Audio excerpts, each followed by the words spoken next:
Chapter 1. The First Pulse. CDC Headquarters, Atlanta, Georgia. The lab was too quiet. Dr. Noah Carter rubbed his tired eyes, the glow of the microscope screen the only light in the darkened room. The sample from Grady Memorial Hospital pulsed under the lens. Unnatural, wrong. This isn't possible. The pathogen wasn't just aggressive, it was conscious. It moved in jagged bursts, attacking healthy cells like a predator, rewriting DNA in real time. Noah had seen Ebola, Marburg, even engineered bioweapons. None of them did this. His assistant, Javier Ruiz, burst into the lab, face pale. The patient who coughed up that sample, he just bit a nurse, tore out her throat. Noah's stomach dropped. Where is he now? Quarantine, but Javier swallowed hard. She's alive, and she's changing. Noah's phone buzzed, a CDC-wide alert. Orbis 9 containment breach. Lockdown initiated. The lights flickered, then switched to emergency red. A distant boom shook the building. Not a drill. Javier's phone rang. He answered, listened for 2 seconds, then went rigid. They're inside. Noah grabbed his go-bag. Who? The nurses, the orderlies, half the damn night shift. Javier's voice cracked. They're eating people, Noah. A scream echoed down the hall. Close, too close. Noah's training kicked in. Contain, evade, survive. But his hands shook as he texted his ex-wife Lisa. Stay inside. Don't open the door for anyone. Not even cops. 3 dots appeared. Then her reply, another crash. Closer. The lab door flew open. Javier staggered back, but it wasn't security. A woman in blood-soaked scrubs lurched inside, her jaw unhinged, black veins spiderwebbing under her skin. Her milky eyes locked onto Noah. Javier grabbed a scalpel. Don't let her bite. The infected nurse leaped. Noah ducked. Javier wasn't fast enough. Her teeth sank into his neck with a wet crunch. Javier's scream turned into a gurgle. The nurse ripped, tore, and a chunk of flesh came free. Blood sprayed the lab walls. Noah bolted. Behind him, Javier collapsed, then began to twitch. Chapter 2. The streets are hungry. The cold night air hit Noah's face like a slap as he burst through the CDC's emergency exit. Behind him, the building echoed with screams and the wet, tearing sounds of things that used to be human. His lab coat flapped behind him as he ran, the fabric still speckled with Javier's blood. Downtown Atlanta. The city was coming apart at the seams. Noah skidded to a stop at Peachtree Street, his breath ragged. A car had plowed into a bus stop, its horn blaring endlessly. Further down the road, a mob of people sprinted in panic, some chasing, others being chased. The streetlights flickered, casting hellish shadows. Lisa, Emily. He fumbled for his phone, hands shaking, 3 missed calls. His stomach dropped when he saw the last text from Lisa. They're in the neighborhood. We can hear them screaming. Where are you? Noah dialed her number, pressing the phone to his ear. 1 ring. 2. A gunshot cracked the air nearby. Noah spun. A National Guardsman stood over a small, twitching body. A child, no older than Emily. The soldier's face was blank as he fired again. The tiny skull exploded in a mist of red. Jesus Christ, stay back! The soldier swung his rifle toward Noah. His eyes were wild. You bitten? You sick? No, I'm CDC, Dr. Noah Carter. I was studying the don't care. The soldier spat. New orders. Anything that moves funny gets a bullet. Now, run. The phone in Noah's hand connected. Lisa's voice raw with terror. Noah, oh God, they're breaking, do! A crash. Emily shrieking. Then static. Lisa! Lisa! The line went dead. His phone screen flashed. Battery 1. Somewhere behind him, glass shattered. Noah turned just in time to see a dozen figures spill out of a convenience store. Their mouths smeared with something dark, their movements jerky, wrong. The closest one, a woman in blood-soaked yoga pants, locked onto him. Her head cocked to the side with a sickening crack. Then she screamed, not in fear, but in hunger, and charged. Noah ran. Noah ducked behind an overturned food truck, his lungs burning. The infected woman had chased him for 6 blocks before he'd lost her in the maze of abandoned cars. Now, the sky was turning gray with dawn and the city sounded like a war zone. Sirens, gunfire, and underneath it all, that screaming. Need to get home, need to find them. A flicker of movement caught his eye. Across the street, a figure crouched behind a newspaper stand, filming with a high-end camera. A shock of red hair peeked out from under a black beanie. Noah hesitated, then darted across the road. Hey, you trying to get eaten? The woman grabbed his arm and yanked him down. Up close, she was younger than he expected, maybe late 20s, with sharp green eyes and a press badge that read Riley Santos, Atlanta Journal. "You're filming this?" Noah panted. "Someone has to." Riley adjusted her lens, zooming in on a group of infected dragging a screaming man from a car. "Government's already lying, calling it mass hysteria," she snorted. "Like hysteria makes people eat each other." Noah watched in horror as the man's screams cut off abruptly. The infected tore into him like wolves. Riley didn't flinch. "You're CDC, right? Lab coat's a dead giveaway." "Was." Noah's voice cracked. "My family's out there. I need to get to them." Riley studied him for a long moment. Then she reached into her bag and pulled out a pistol. "Then you'll want this." Noah stared at the gun. "You're just giving it to me? Call it an investment." She hit record on her camera again. "I get you to your family. You give me the real story. Deal?" A crash made them both jump. Down the street, the infected had stopped feeding. Now they stood in unison, heads snapping toward a new sound, a baby crying from an apartment above. Noah took the gun. "Deal!" Chapter 4: The Orphan. 6:30 a.m. Kroger parking lot. The supermarket was a graveyard of abandoned carts and broken glass. "Stay close," Riley whispered, her camera now strapped to her chest. She moved like a soldier, low, quiet, checking every shadow. Noah followed, the pistol heavy in his hand. They needed supplies, water, bandages, and God help him, a phone charger. The automatic doors were jammed open. Inside, the lights flickered. Something moved in the cereal aisle, a quick, skittering sound. Noah raised the gun. "Wait," Riley held up a hand. Too small to be one of them. A face peeked around the corner. A kid, maybe 12, with wide brown eyes and a backpack almost as big as he was. "Hey," Riley knelt. "You okay?" The boy didn't speak, just clutched his backpack tighter. Noah approached slowly. "We're not going to hurt you. What's your name?" the boy said. "Kai." His voice was barely a whisper. They got my dad." Riley exchanged a glance with Noah. "Where?" "At home. He told me to run, said to keep this safe." Kai unzipped his backpack just enough to show a flash of metal, a thumb drive. "He works at Eclipsis," he said. "He said they made the monsters." Noah's blood ran cold, a crash from the back of the store, then another. "Shit!" Riley stood. "They heard us." The first infected rounded the corner, a cashier still wearing his blue vest, his jaw hanging by a thread of tendon. Kai made a small, terrified noise. Noah grabbed his hand. "Run!" Chapter 5: The Bite. The stolen ambulance fish-tailed around a corner, its sirens wailing into the dawn. Noah gripped the wheel with one hand, the other pressed against his ribs where a dull, insistent pain pulsed beneath his skin. In the back, Riley bandaged a gash on Kai's arm. "Almost there, kid. Just hold on." Kai's voice trembled. "They're still following us." Noah checked the rearview mirror. 3 figures sprinted behind the ambulance, unnaturally fast, their limbs jerking like marionettes. One, a woman in scrubs, kept pace effortlessly, her bloodied feet slapping against the asphalt. Just like Javier. Noah's stomach turned. He'd left his best friend to die, left him twitching on the floor. A pothole jolted the ambulance. Pain lanced up Noah's side. He hissed, fingers digging into his ribs. Riley's eyes narrowed. "You hurt? Just drive." She wasn't buying it. In one swift move, she yanked up his shirt. The bite mark glared up at them, an angry red crescent just below his ribs, the skin already bruising black at the edges. Kai gasped. Riley went very still.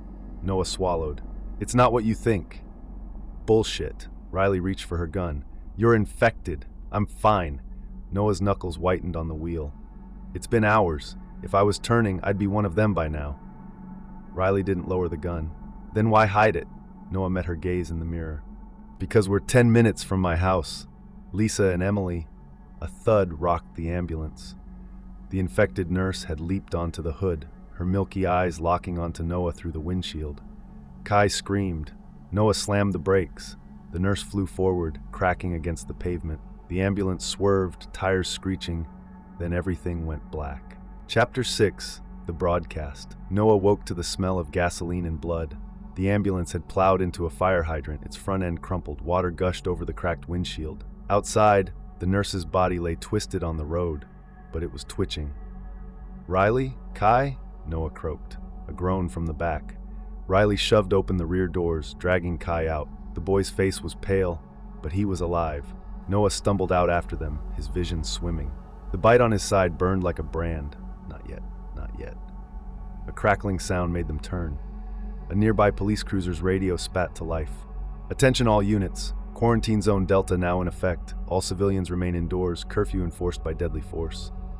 Riley grabbed the radio. This is Riley Santos, Atlanta Journal. We have a CDC scientist here. What's happening? Static. Then a new voice, cold official. Operation Cauterize begins at 0600. All major outbreak zones will be sterilized. God help us all. The line went dead. Kai tugged Noah's sleeve. What's sterilized mean? Riley's face said it all. They're burning the city, Noah whispered. A distant boom shook the ground. Downtown, a pillar of fire erupted into the sky. Lisa, Emily, Noah started running. Chapter 7. Home. The neighborhood was a war zone. House after house stood dark, doors broken open, blood smeared on driveways. Noah's legs burned as he sprinted down the familiar street, Riley and Kai struggling to keep up. Then he saw it, his house. The front door shattered from the inside. No! Noah barreled inside, gun raised. The living room was destroyed, overturned furniture, a trail of blood leading upstairs. Emily's stuffed rabbit lay torn apart on the floor. Lisa! Emily! A whimper from the kitchen. Noah burst in to find Lisa braced against the fridge, a kitchen knife in her hand. Her left arm was gone below the elbow, the stump wrapped in a towel soaked red. And in the corner, Emily, curled into a ball, alive. Lisa's eyes locked onto Noah. She didn't smile. Took you long enough, she rasped. Noah rushed to her, but she jerked back. Don't. She lifted the knife. I'm bit. You know what that means. His blood ran cold. There's still time? No. Lisa's voice broke. I held them off long enough for her. That's all that matters. She nodded to the back door. Basement's clear. There's supplies, a radio. Take her and go! Emily finally looked up. Her face was blank with shock. Mommy? Lisa's resolve cracked. A tear slipped down her cheek. Then her pupils dilated, black veins creeping up her neck. Now, Noah. She bared her teeth, too sharp, too many, and raised the knife to her own throat. Before I changed my mind.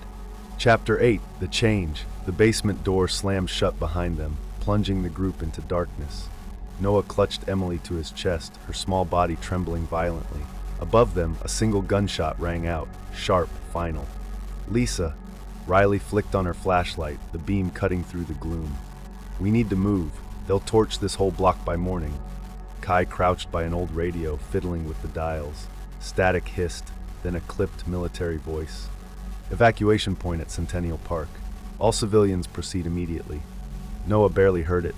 His side burned where the bite festered, but the pain was changing, sharpening into something electric. His veins pulsed black under his skin, then faded. Not getting worse, different. Emily suddenly went rigid in his arms. Her tiny fingers dug into his shirt.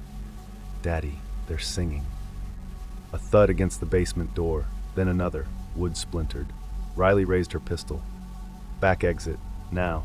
Noah grabbed the emergency duffel Lisa had packed. Meds, water, a map with routes marked in red ink. As they fled through the storm drain, Noah realized two things. One, the infected outside his house had waited for Lisa's shot before attacking. Two, he could feel them moving in the dark. Chapter 9. The USB. The storm drains emptied into a creek bed littered with abandoned cars. Dawn painted the sky in wildfire hues. Atlanta burned behind them. Kai finally got the radio working. A new broadcast crackled. Eclipsis Biotech executives evacuated to Site Hydra. Repeat, all priority personnel to Site Hydra. Riley snatched the USB from Kai's backpack. Time to see what Daddy really left you. She plugged it into a stolen laptop. Files exploded across the screen. Orbis 9 trial footage, test subjects tearing each other apart. Hydra protocol, a list of global facilities. Patient 0, security footage of a man in an Eclipsis lab coat injecting himself. The last file was a video diary. Kai's father, wild-eyed, whispered, "They weaponized the basal ganglia. Not a virus, a neural rewrite. The infected aren't mindless, they're networked, and the ones in charge are still thinking." Noah's bite throbbed in time with the words. Emily suddenly screamed, clapping hands over her ears. "They're loud!" Riley spun just as 6 figures emerged from the trees. Not running, not snarling. Waiting. The lead infected, a gas mask still strapped to his face, tilted his head at Noah. Then he spoke. "Come home." Chapter 10. The Hive. Gunfire erupted. Riley dropped 2 infected, but the others didn't flinch. "Run." She shoved Kai toward a truck. Noah couldn't move. The gas mask man's words echoed in his skull, syncing with his pulse. Emily writhed in his arms, shrieking, "Make it stop, make it stop, make it!"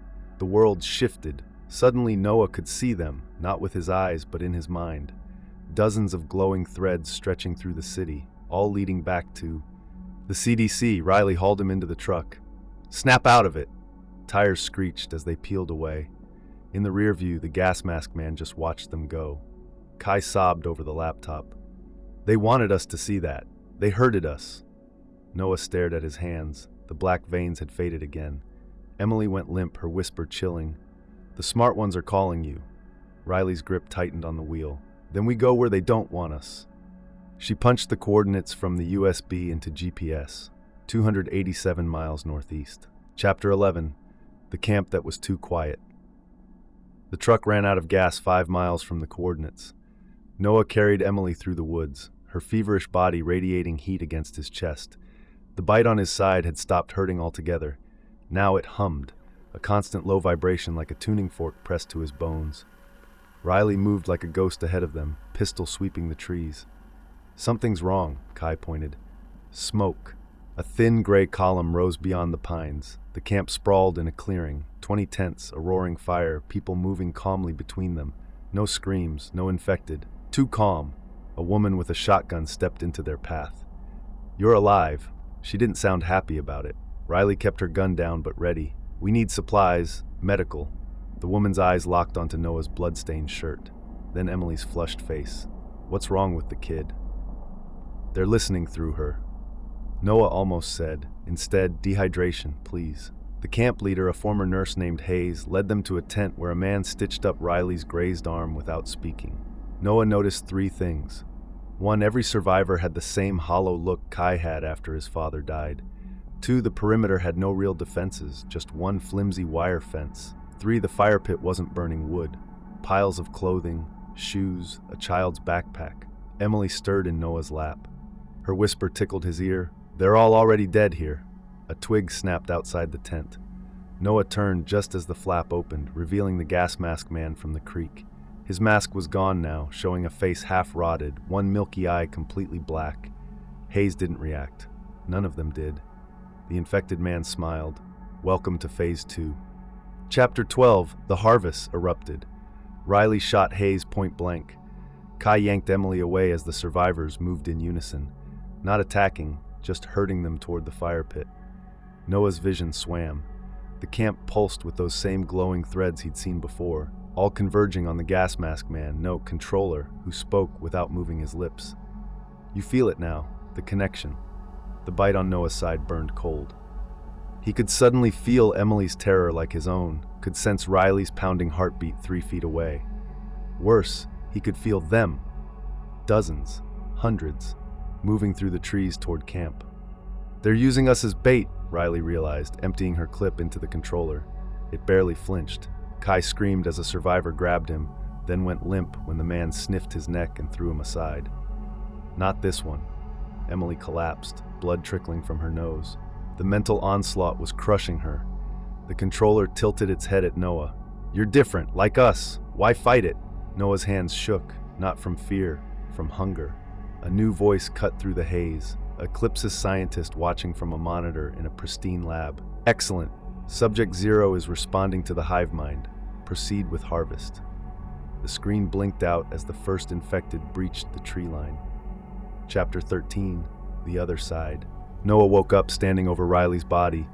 His hands were red. Her pistol lay empty beside her. Kai was sobbing over Emily, who stared at Noah with recognition and terror. The camp burned around them. The survivors were gone. The infected were kneeling. The controller lay headless at Noah's feet, his doing.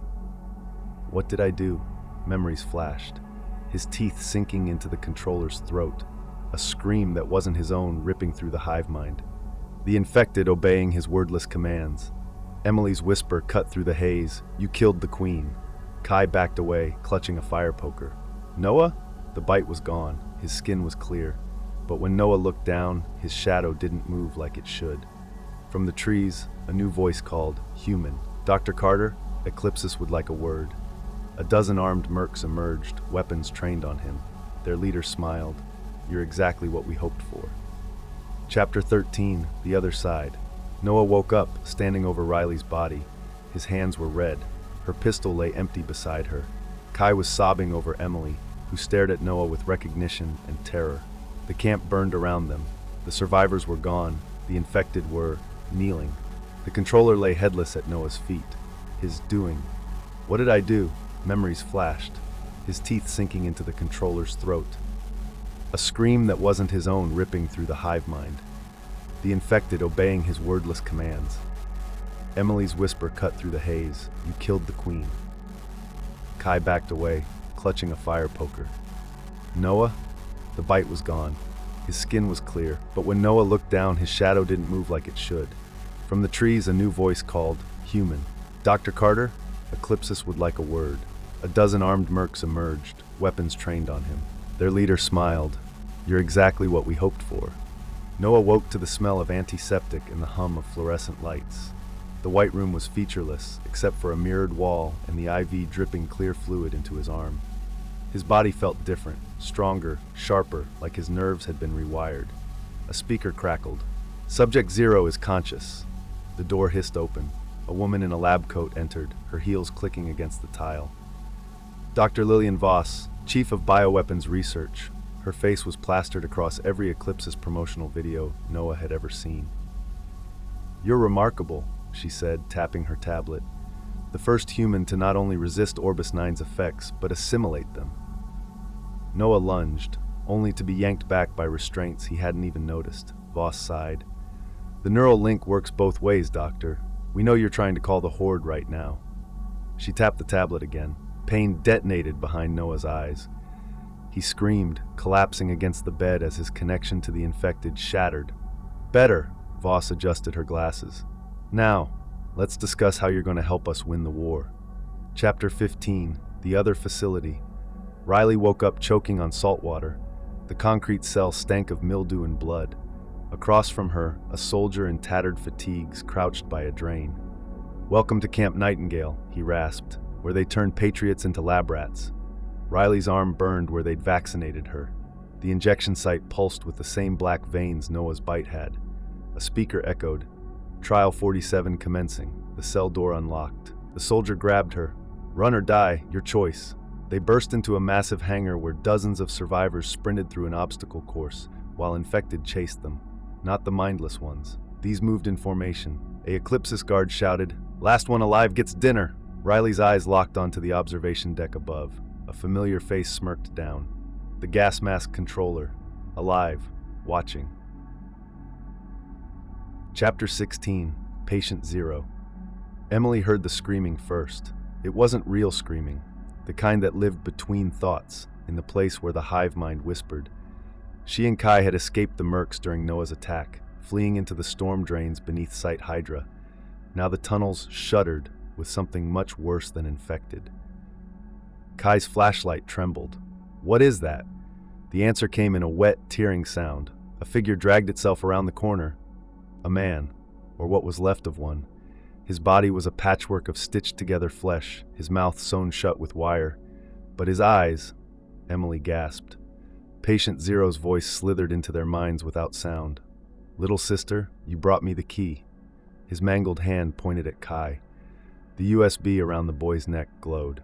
Chapter 17, The God in the Machine.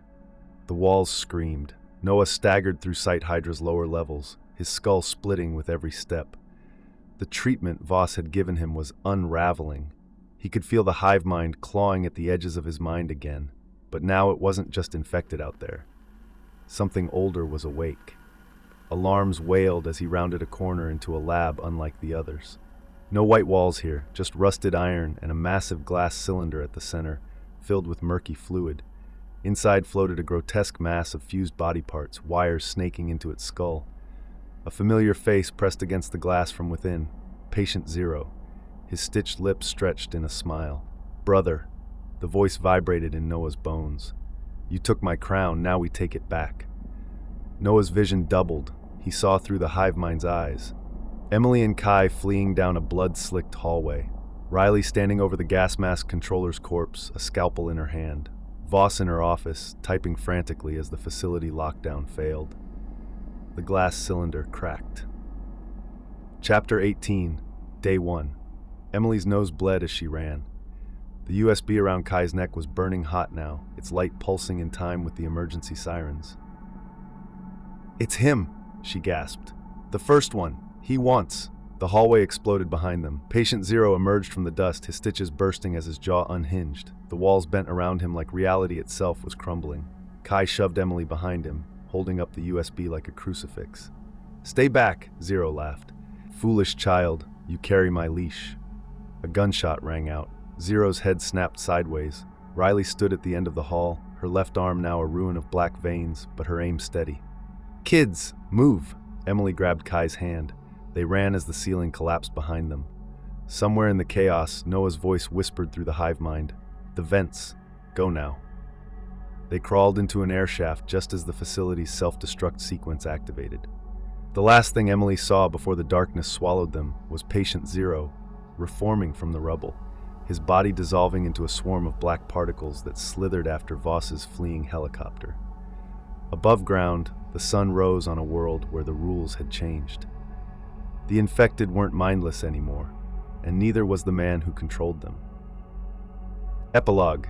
3 days later, FEMA Camp Omega, Colorado. The soldier didn't question the ragged kids at the gate. Orphans were common now. Emily kept her hood up as they shuffled past the quarantine tents. The USB hidden in her sleeve hummed softly. Kai whispered, "What do we do now?" She touched the bandage on her neck where the hivemind's voice was quietest. Somewhere out there, Noah was fighting Patient Zero for control. Riley was still alive. She could feel her, a bright anger in the dark. And in the USB's encrypted files, the locations of every Eclipsis lab on Earth. Emily smiled for the first time in weeks. "We start over,"